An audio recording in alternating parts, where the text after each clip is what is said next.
So it looks like Denmark declared a war at the perfect time against both Austria and Russia, because Austria and Russia were significantly winning a battle against Poland and the Huns, and I think they just had great timing, so they might grab even more power in that northern European region. So lots and lots of big wars going on, mainly in Europe. You know, outside regions are still building up, and as I said in the very beginning of this campaign, that more than likely, you know, Europe will be a focal point up until about maybe the 18th century, where then I think places like Africa, Eastern Asia, and obviously the entirety of the New World will be much more entertaining because, you know, we're going to have some really, really great powers. Cannot wait for that Mayan-American showdown eventually, which will probably happen within the next, I don't know, it depends, because these French colonies are they still, well, it'll be interesting to see what happens when these two, I'm guessing, eventually gain their independence. At some point they will, I think, maybe not. Ooh, lots of this wasteland just went to New the Celts. The problem is that Canada is going to beat that nation. They're gonna beat them up a little bit. I don't know why I said that like that, but I just thought I don't know where that came from. Oh, America, did you declare war on Canada again? Yes, you did. Why did you do that? Why you gotta do that, America, every time? You know, I think it's safe to say that we kind of, you know, would have liked to have seen, a lot of us would have liked to have seen a pretty cool, strong Canada, but not anymore. I guess this is one of the only wars that America can get themselves into, although France and America aren't allied anymore. I thought they were. Maybe they weren't. I thought they were at some point, but maybe not. I don't know. Anyways, we'll have to keep an eye on that. That's a new war that's popped up. Here's a war that I talked about in the intro. Denmark versus Russia.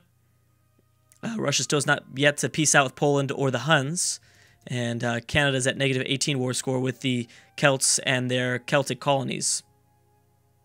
Oh, America just joined in, I see, for the Celts. But it wasn't like that in the very beginning. Once the Celts lost their independence war, the Celts took on this war for them, I think. Which means the Celts called in their friend America. Aha. But notice America is going to be the ultimate beneficiary of this war, just because they're going to occupy this stuff themselves. I think they have claims on this stuff, so more than likely that's what will happen. Anyways, let's focus on what I talked about in the intro, is Denmark. Poland and Russia still getting into it, and this time in Danish territory, because Denmark was smart. They allowed Poland to move through those lands. They might have had a military access before the Danish declared the war, but we'll see. Austria's had to double back around and focus on the Danish fleet, but are the French are involved too, so that's too much. Oh, this is France, I'm sorry. Here's Austria. Austria's at 30 stack. They will not be able to compete with both the French and Danish forces, as well as a force from Danish Baltic is coming over. Russia, you better peace out soon, man. You pretty much got everything that you want, I'm thinking. Seems like you do. When Russia pieces out, actually, this could tip back in favor. Aha, they did peace out. Wait a second, did you lose something?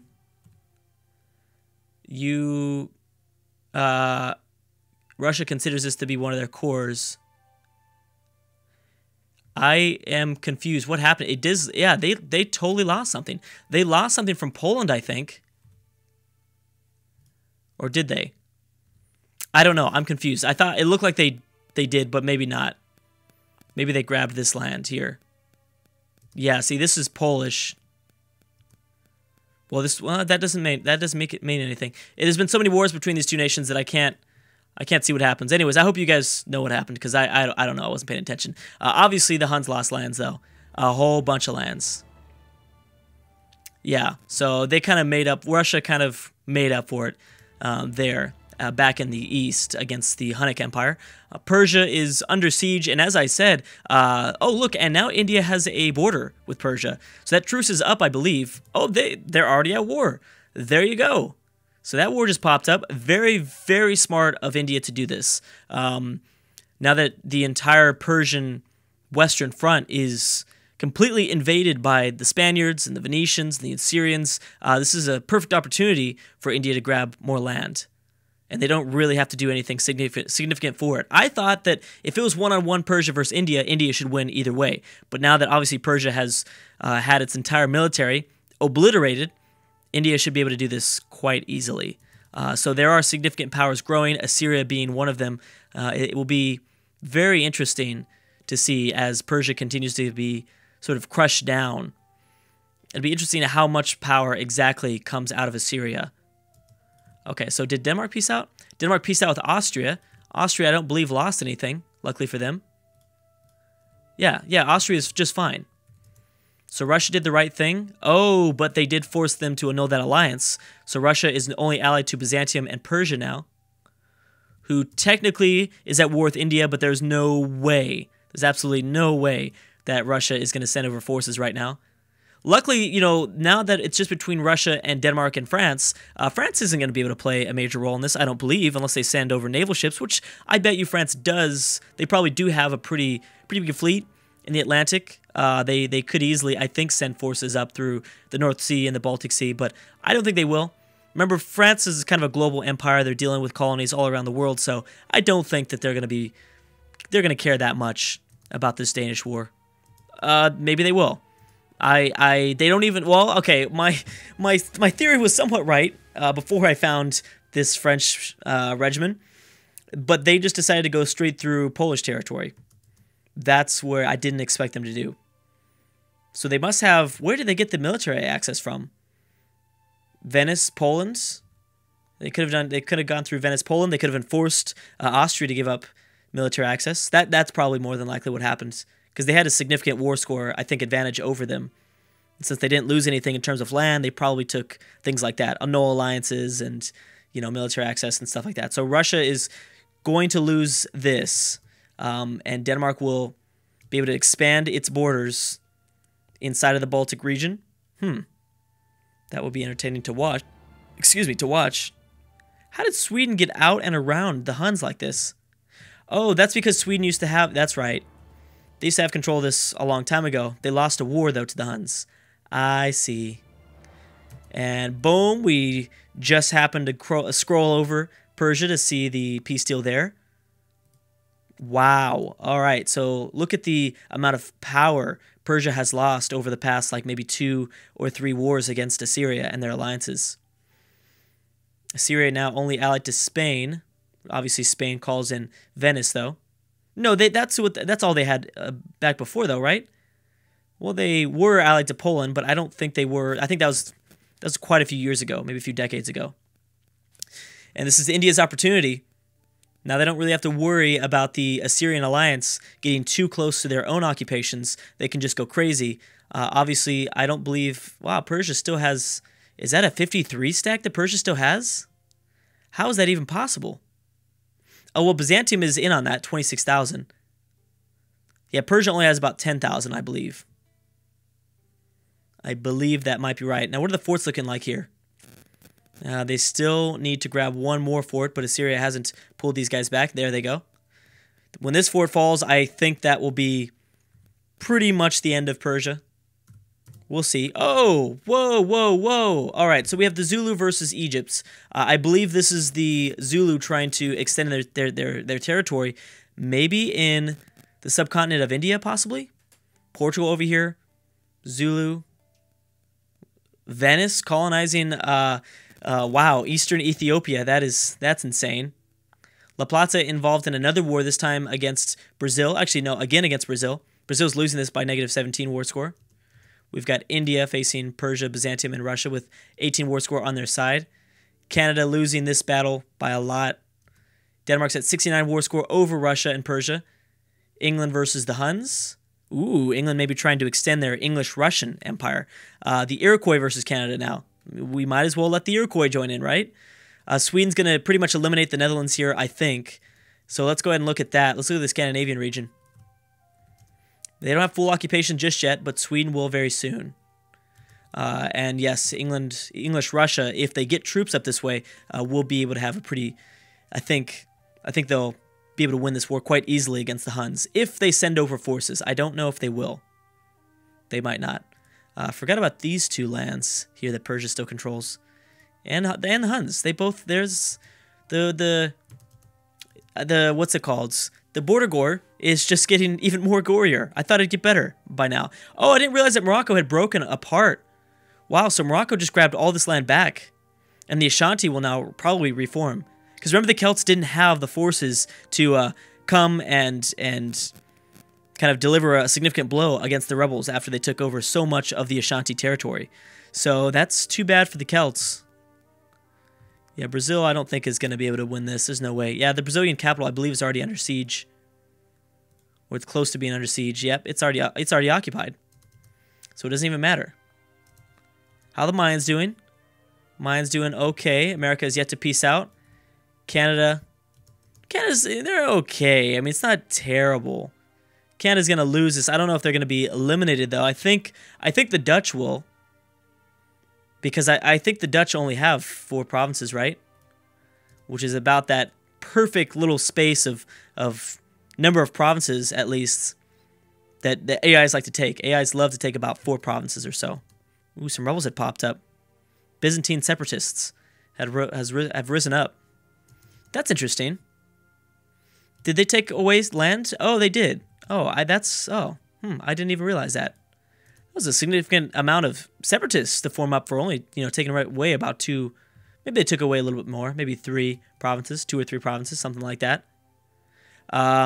Russia's entire eastern front, western front, I apologize, has fallen to Danish occupation. Again, like I said, even though Denmark is going to be strong. Ooh, did they already peace out? Yeah, they did. Wow, that was fast. I don't think the Huns even tried, really. Didn't seem like they did. Huns in a bit of a situation, and we're about to come to a very interesting point in this campaign where 2 different worlds are about to meet. We're going to see either England, Russia, the Huns, India, I don't know. Someone's going to meet China. Someone's going to be meeting Polynesia, Siam. I mean, the subcontinent of India is becoming smaller and smaller every day in terms of uncolonized provinces. So this will pose a significant threat, I think, to India themselves. Although if this region stays divided without alliances, then no, I don't think so. Although, this land is still very crucial. Still very important. Is this the Zulu here? Yes, it is. Oh my goodness. That is hilarious. Spain has decided to go after some colonization of Madagascar as well. Has anybody... Wow. Alright, so Canada was almost eliminated here. Canada's still at war with the Iroquois, technically. So Canada better hope they keep that alliance with... Wait, who is this? The Mayans? The Mayans are back at war with Canada? Wow, that didn't take long. Well, there you go. And now we have French Dakota forming. Geez, so many different French colonies. It's like the other Western European powers, they didn't even try. Okay, so how much did they take away from Canada? Not that much, I don't believe. It seemed to be... Oh, maybe they didn't take away anything. Maybe the new Celts were the ones that take away everything. Something like that. That's interesting. Canada actually managed to get at least a few occupations over the Iroquois. But that is it. America looking smaller and smaller. I don't know if they're going to be able to withstand a Mayan attack. Mayan at 13 war score now. The Inca and La Plata. So again, the Inca and the Brazilians teaming up. Not really teaming up, but kind of fighting their own separate wars against La Plata and Haiti. And he's at 41 war score. Okay, so Russia was out of their war. Wow. How many provinces is that? About 6? Denmark just grabbed away about 6 provinces? Dang. Well, look at that. That is crazy. This world, man, is just... There's just nobody holding back anything. So Assyria got some of their alliances back with Russia, with England. India just peaced out with Persia. Nah, it's okay. It's not bad. About 4 or 5 provinces. Again, that sweet spot. Well, actually, this is still being colonized. So they only took about 4 provinces away. They should have, I think, tried to have taken a bit more. Indonesia, like I said, is still around. Do the Polynesians still have this alliance? They do. They do still have the alliance. Is Polynesia colonizing all? Yes, look at all these islands. They've all fallen to the orange. Except for England, who managed to get up and around Latin America. That's crazy. Or I guess down and around, I should say. Is this Spain? Yep, the Galapagos. Is this Galapagos? The Galapagos Islands. There it is. I didn't realize that Spain... Well, actually, we did know about that because obviously since California had formed as a colonial nation of Spain, then we knew that they had to have gotten around Latin America. Okay, so the Zulu are now at war with Portugal. Let's see what they took exactly. The Inca now calling in the French against the La Plata and Haiti forces. Don't think that's going to make much of a difference, but still. So what did the Zulu take away from I'm sorry, I was going to say Canada. It seems like everyone took away something from Canada as of this video. Did they take away anything from Egypt? I don't think they did. Egypt's still going strong. Maybe here they did. Yeah, they did. A little bit. That was all the war was declared for. And Portugal will probably lose Portuguese East Africa, I think, if Shaka is able to kind of reinforce the Coast of Pepper. I never knew it was the Coast of Pepper until now. Just so everyone is, knows about that. Boom, Ashanti also did form outside of Celtic-controlled Africa, Eastern Africa, or I guess Western Africa. Yeah, it does. I guess Western Africa technically. Brazil's at 32 war score with La Plata. Inca at 14. Seems like it's kind of a race. Morocco now at war with the Ashanti. And Zulu and Portugal, we knew about that one. So maybe we'll see somewhat of a time of peace in Europe. I mean, a lot of nations were at war. A lot of the continent was at war with itself. And I think we're only going to see a few more videos of that, honestly. Because, like I said, I mean, the world is getting smaller. Every single video, the world's getting smaller and smaller. I don't think the Europeans are going to have time exactly to be fighting amongst themselves anymore. Especially as they come closer to the Chinese powerhouse in Eastern Asia. Mayans are very, very close, I believe, in being this, like, maybe, I mean, I would still consider them among the top 3 powers of the world. China, Spain, and the Mayans being the top 3. But we will see. Obviously, that entirely depends. That Spain in the top 3 entirely depends on if they control Venice, if they continue to control Venice. I would say that since Spain controls Venice at the moment, I got to give them number 1. Then it'd be China, then it would be the Mayans. But that could change pretty quickly. Come on, someone grab all this wasteland territory. It's going to make your borders look so much better. There you go, Inca. Hold on to it, though. Hold on to it. Cool. I think they will. But they're probably colonizing something, or maybe because did they just peace out with the... Yeah, no, they're colonizing, I think.